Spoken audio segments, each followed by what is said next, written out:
জয় গীতা, জয় গীতা, জয় গীতা। আজ আমি গীতার দ্বিতীয় অধ্যায়ের শ্লোক 66 পাঠ করব।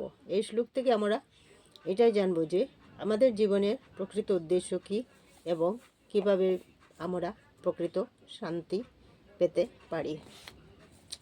গীতার শ্লোক, নাস্তি বুদ্ধির যুক্তস্য ন চায়ুক্তস্য ভাবনা ন চাবা বয়ত শান্তি শান্তস্য কুতু সুকম।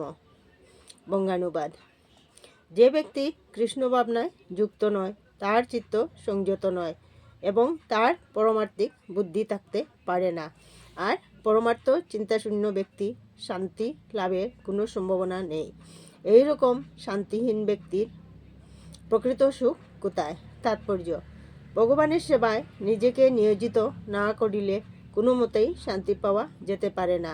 ভগবান নিজেই পঞ্চম অধ্যায়ে প্রতিপন্ন করেছেন যে যখন কেউ হৃদয় সঙ্গম করতে পারবে, শ্রীকৃষ্ণ হচ্ছেন সমস্ত যজ্ঞ ও তপস্যার একমাত্র ভোক্তা।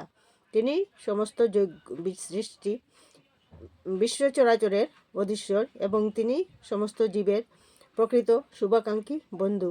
তবেই সে প্রকৃত শান্তি লাভ করতে পারে।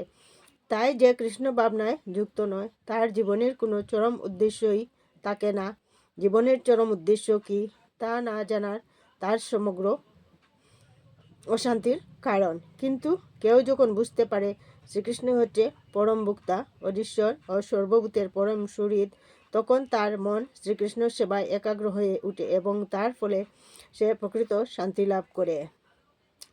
সে যতই লোক দেখানো তথাকথিত শান্তি ও পরমার্থিক প্রগতির বুলি বলুক না কেন, সে সর্বদাই দুঃখ দুর্দশায় পীড়িত ও শান্ত। কৃষ্ণ ভাবনা চিন্মিত হচ্ছে একটি স্বয়ং প্রকাশিত শান্তিপূর্ণ পরিবেশ, যা শ্রীকৃষ্ণের সঙ্গে একমাত্র গড়ে তোলার মাধ্যমেই আমরা লাভ করতে পারি। জয় শ্রীকৃষ্ণ।